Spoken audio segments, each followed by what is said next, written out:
open your English textbook, page number 25. Now we are going to learn about activity 6. Activity 6 is the for the small poem at Blackwater Pond, Mary Oliver. उसको किसने लिखा है? Mary Oliver ने लिखा है और उसका खुद का एक्सपीरियंस यहाँ पे बताया गया है. यहाँ पे first of all I am reading this poem and you will write down in your notebook only one times. Okay. At Blackwater Pond the toss waters have settled. After a night of rain, I dip my cup hands. I drink a long time. It tastes like stones, leaves, fire. It falls cold into my body. Where walking the bones, I hear them deep inside me, whispering, "Oh, what is that beautiful thing that just happened?" वो question करती है. तो यहाँ पे जो एक poem है, यहाँ पे एक आप जो सी दिस पिक्चर, यहाँ पे ब्लैक वाटर पॉन्ड है. क्या है? Black water pond. ओके. और ये एक खुद का एक्सपीरियंस है. मैरी ऑलिवर करके जो एक लेडी है, मतलब जो लिख रही है पोएम, और उसका खुद का एक्सपीरियंस यहाँ पे बताया गया है. उसने यहाँ पे एक आफ्टर अ नाइट रेन हो रही थी, मतलब बहुत अच्छी बारिश हुई है. वो पॉन्ड में पूरा डीप, मतलब उसके पूरा पानी से भरा हुआ था जो पॉन्ड, उसके अंदर वो अपना हैंड्स डालती है, जैसे हम पानी पीते हैं ना तालाब में से हाथ डाल के, वैसे वो ड्रिंक करती है लॉन्ग टाइम. उसको इतना अच्छा टेस्ट लगता है, जैसे like stones, leaves, fire. It falls cold into my body, जैसे बॉडी के अंदर इतना उसको स्ट्रांग हो रहा था, ऐसा फील हो रहा था कि मेरे बोन्स एकदम से स्ट्रांग हो गए हैं, जैसे मैं लीव्स के पन्ने खा रही हूँ, जैसे मतलब इतनी अच्छे से उसका इमेजिन हो रहा था, मतलब बहुत अच्छा लग रहा था. I hear them deep inside मी, जैसे वो उसके अंदर इतनी डीप में इनसाइड जैसे हो गई थी पानी के अंदर.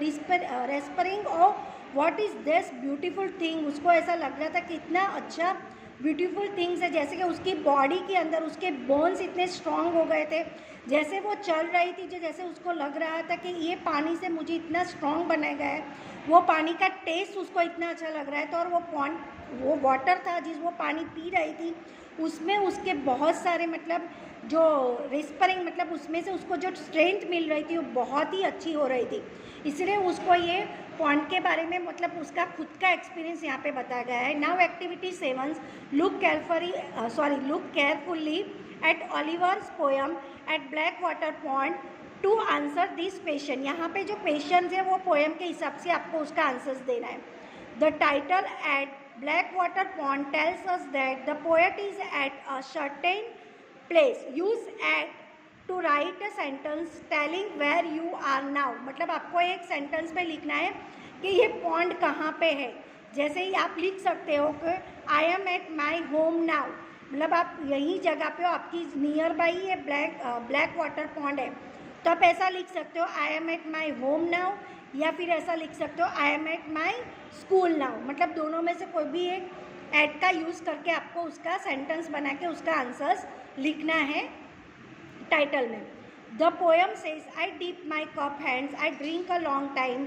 It taste like stone, leaves, fire.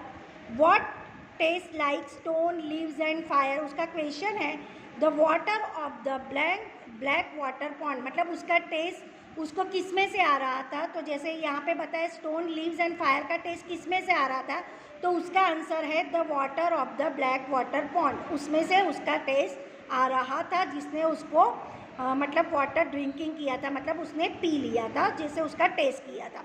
The poem says it falls cold into my body, walking the bones, I heat them deep inside me, whispering what makes up in the poem and what do they say when they wake up. मतलब उसको ऐसा लग रहा था, तो कैसे वो सुबह में मॉर्निंग में उठ गई और उसको क्या उसका एक्सपीरियंस है वो यहाँ पे बताना है.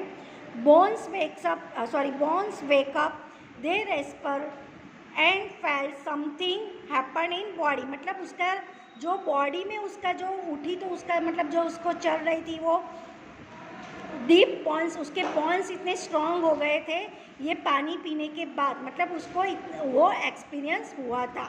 यहाँ पे full stop periods and the question marks tell us when are all the end of the sentence, how many sentences does at Blackwater Pond have. तो यहाँ पे जो पोएम है उसमें कितने फुल स्टॉप और कितने क्वेश्चन मार्क्स है वो आपको लिखने हैं. तो यहाँ पे आएंगे देयर आर 5 फुल स्टॉप, मतलब पूरी पोएम के अंदर 5 फुल स्टॉप है एंड 1 क्वेश्चन मार्क। तो 1 क्वेश्चन मार्क्स आपको लिखना है आंसर्स में एंड 5 फुल स्टॉप्स।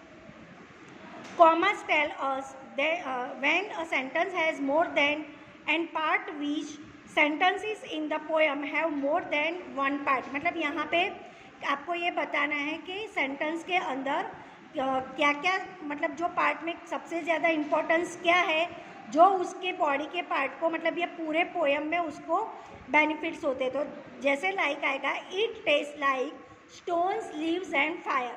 तो आंसर में मेन इंपॉर्टेंट यही है, उसका टेस्ट कैसे लग रहा है उसको, like stones leaves and fire. उससे उसकी बॉडी में रेस्परिंग होता है, उसकी बॉडी स्ट्रॉन्ग बनती है वॉकिंग में, जैसे उसके बोन्स भी बहुत सारे स्ट्रॉन्ग हो जाते हैं। ओके, तो here is the activity 7 finish हो गई है।